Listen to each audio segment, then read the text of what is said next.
لیے اہل حدیث سب کے سب متفق ہیں کہ وہ اس امت سے علیحدہ ہے اور وہ اصل میں وہ غیر مسلم ہے۔ اس حوالے سے آج میں نے اس موضوع کو اختیار کیا ہے، ورنہ واقعہ یہ ہے کہ میں سمجھتا ہوں کہ اس موضوع کا حق جو ہے ہمارے ہاں کچھ لوگ ادا کر رہے ہیں، اللہ تعالیٰ انہیں امت کی طرف سے یہ گویا کہ ایک جو ہے فرض کفایہ ادا کر رہے ہیں۔ بہرحال میں آج چاہتا ہوں کہ عقیدہ ختم نبوت کے بارے میں آپ سے گفتگو کروں۔ پہلی بات تو یہ ہے کہ اس عقیدے کی اہمیت کیا ہے۔ اہمیت یہ ہے کہ جو دعویٰ کرے نبوت کا وہ ملت اسلامی سے خارج، اور جو اس کے دعوے کو مانے وہ خارج۔ تو گویا کہ یہ تو اسلام اور کفر کے درمیان ایک لائن ہو گئی کہ جو اس کے ماننے والے ہیں وہ ایک طرف ہے، جو نہیں مانتے وہ دوسری طرف ہے۔ چنانچہ آپ کو معلوم ہے یہاں تک ہوا ہے کہ قائد اعظم کی نماز جنازہ سر ظفر اللہ خان نے پڑھنے سے انکار کیا، اور پھر میں کہتا ہوں کہ ان کو اس بات کا کریڈٹ دیا جانا چاہیے کہ ڈرا نہیں، کھڑا رہا وہاں موجود، اور جب اس سے کہا گیا تم شریک نہیں ہوتے تو اس نے کہا کہ تم خواہ مجھے ایک مسلمان مملکت کا غیر مسلم وزیر مان لو، چاہے ایک غیر مسلم مملکت کا مسلمان وزیر مان لو، بہرحال میں ان کی نماز جنازہ نہیں پڑھوں گا۔ اگر تمہارے نزدیک میں غیر مسلم ہوں تو کیسے پڑھوں گا؟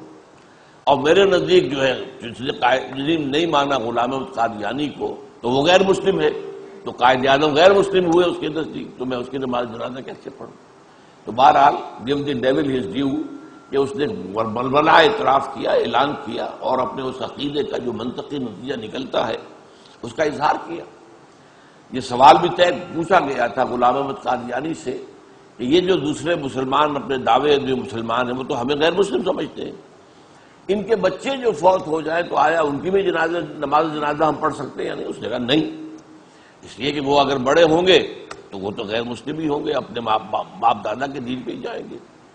تو یہاں تک ان کا معاملہ واضح ہے، تو اصل معاملہ تو ان کی طرف سے ہے، اور دعوی نبوت جو ہے اصل میں اسلام اور کفر کے درمیان فرق بن جاتا ہے۔ اس حوالے سے ہمیں اچھی طرح بات کو سمجھنا چاہیے۔ اس میں جو منصوص دلائل ہیں ان میں سب سے اہم جو ہے قرآن مجید کی نص ہے، وہ آیت جو میں نے ابھی آپ کو پڑھ کر سنائی ہے، ما کان محمد ابا احد من رجالکم۔ دیکھو مسلمانوں، محمد صلی اللہ علیہ وسلم ہمارے بندے اور رسول، وہ تم میں سے کسی مرد کے باپ نہیں ہے۔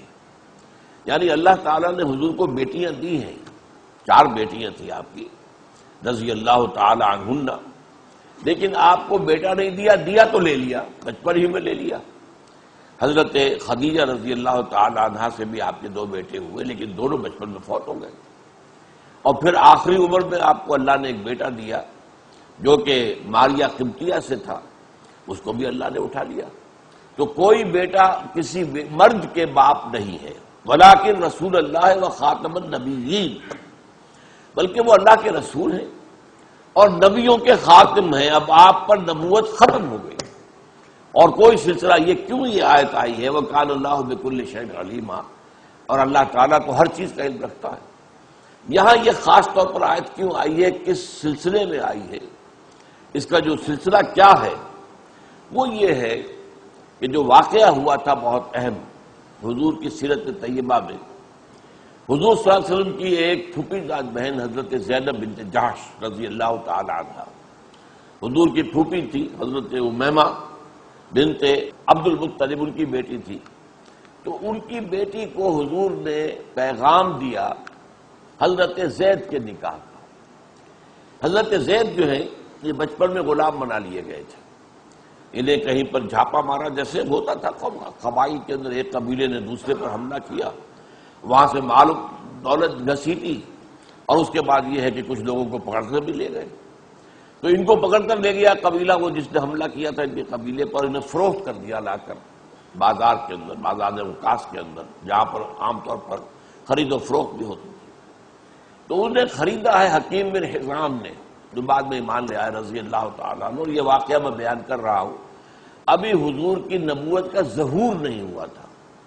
یہاں آغاز کا رسم نہیں بول رہا ہوں، آغاز تو حضور کا پیدائشی آپ نبی تھے، بلکہ عالم ارواح میں بھی آپ نبی تھے، جبکہ ابھی یہ سلسلہ آدم کا اور آدم کی ذریت کا ابھی شروع ہوا ہی نہیں تھا۔ تب بھی کنت نبیا وآدم بین الطین والماء، تو حضور نے فرمایا میں تو اس وقت بھی نبی تھا جب کہ ابھی آدم کا حیولہ تیار ہو رہا تھا، وہ مٹی اور پانی کے درمیان ہی ابھی تھے۔ بہرحال جب نبوت کا ظہور ہوا ہے اس سے پہلے کے واقعات تھے۔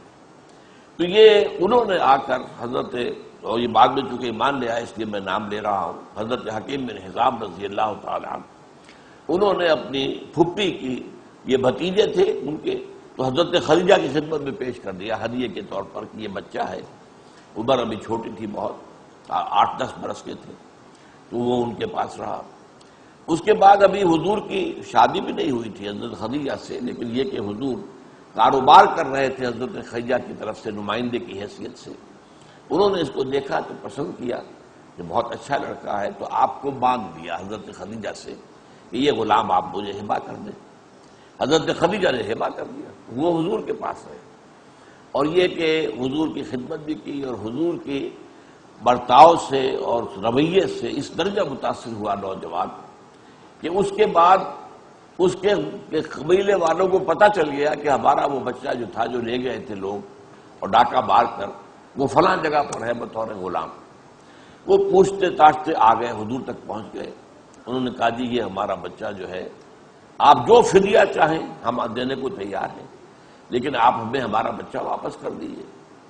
حضور نے فرمایا میں اسے بلا لیتا ہوں، اور یہ کہ اس کے سامنے یہ بات رکھ دیتے ہیں کہ وہ میرے پاس جانا چاہتا ہے یا تمہارے ساتھ جانا چاہتا ہے۔ اگر وہ تمہارے ساتھ جانے کا معاملہ طے کرے تو میں کوئی فدیہ لیے بغیر، کوئی معاوضہ لیے بغیر اسے آزاد کر دوں گا اور تمہارے ساتھ بھیج دوں گا۔ لیکن اگر یہ کہ وہ میرے ساتھ رہنا چاہے تو بہرحال میں ان لوگوں میں سے نہیں ہوں کہ کوئی شخص میرے پاس رہنا چاہے اور میں اسے اپنے سے دور کر دوں، تو میں اس کی خواہش کے پیش نظر پھر وہ تمہارے ساتھ نہیں بھیج سکتا۔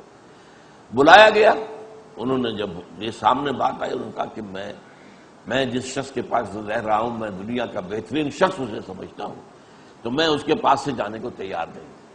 بہرحال اس کے جو چچا اور والد تھے وہ بھی پھر راضی ہو گئے، چلے گئے۔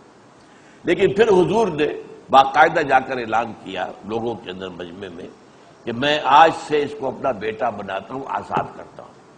تو حضرت زید جو ہیں، چونکہ انہوں نے اپنے خاندان پر ترجیح دی حضور کو، اپنے والد اور چچا کو قبول کرنے کی بجائے حضور کے پاس رہنا قبول کیا، تو حضور نے گویا کہ یہ احسان کیا آپ کہ انہیں آزاد کر دیا اور منہ بیلا بیٹا بنا لیا۔ تو اس وقت سے پھر زید ابن حارثہ کی بجائے لوگ انہیں زید ابن محمد کہنے لگے۔ تو یہ حضور کے بہت لاڈلے تھے، پیارے تھے۔ تو ان کا پھر آپ نے جو ہے نکاح چونکہ آزاد کر دیا تھا، تو اپنی جو ہے پھوپھی زاد بہن حضرت زینب بنت جحش کے پہ پیغام بھیجایا۔ انہوں نے انکار کر دیا کہ یہ تو آزاد شدہ غلام ہے، میں شریف گھرانے کی شرفائے قریش کی خاتون ہوں، بیٹی ہوں، تو میں تو ان سے شادی نہیں کر سکتی۔ ان کے بھائی عبداللہ ابن جحش نے بھی یہ صاف انکار کیا کہ یہ تو ہمارا کفر نہیں بنتا، یہ تو ہم کفر میں شادی ہونی چاہیے۔ تو اگرچہ اب آزاد آپ نے کر دیا ہے، لیکن وہ اس کا غلامی کا داغ تو ہے نا۔ عرب میں یہ روایت تھا غلامی کا داغ ختم نہیں ہوتا، چاہے کوئی آزاد بھی کر دے تو مولا کہلاتا ہے وہ، کہ یہ مولا ہے، یہ گویا کہ وہ ایک اور کیٹیگری بن جاتی ہے، لیکن برابر وہ نہیں ہوتا بالکل آزاد لوگوں کی۔ لیکن یہ کہ حضور صلی اللہ علیہ وسلم نے ذرا اس پر اصرار کیا، اور پھر قرآن مجید میں بھی یہ آیت نازل ہو گئی کہ ما کان لمؤمن ولا مؤمنۃ اذا قضى الله ورسوله امرا ان يكون لهم الخيرة في امرهم۔ کسی مومن مرد اور مومن عورت کی یہ شان نہیں ہے کہ اللہ اور اس کے رسول کی طرف سے کوئی فیصلہ ہو جائے تو پھر بھی وہ سمجھے کہ اسے کوئی اختیار حاصل ہے۔ اس آیت کے نزول کے بعد اب انہوں نے کہا ٹھیک ہے اللہ اور اس کے رسول کا فیصلہ ہے تو مجھے قبول ہے، شادی تو ہو گئی۔ لیکن ایک نفسیاتی الجھن برقرار رہی۔ حضرت زینب نے ذہناً ایک تو بات ہے، بات حضور کی بات تو تسلیم کر دی، سر اطاعت خم کر دیا، جو کہ کسی مومن مرد اور مومن عورت کی شان ہونی چاہیے، لیکن وہ ذہناً قبول نہیں کر سکیں، اور شوہر کو جو مقام دینا چاہیے بیوی کو، اپنا سرتاج سمجھے، اسے بہرحال اس کی عزت کرے، اس کا جو ہے اس کی اطاعت کرے، تو وہ اس طریقے سے اپنے دلی طبیعت کے ساتھ، دلی آمادگی کے ساتھ وہ مقام نہیں دے سکے نفسیاتی طور پر۔ اس سے ظاہر بات ہے کہ گھریلو زندگی میں کشیدگی رہی اور وہ چپقلش کچھ چلی۔ بار بار انہوں نے آ کر حضور سے بھی کہا، شکایت کی کہ معاملہ ایسا ہے تو میں تو طلاق دینا چاہتا ہوں۔ حضور نے روکا، امسک علیک زوجک، نہیں، اپنی بیوی کو اپنے پاس رکھو،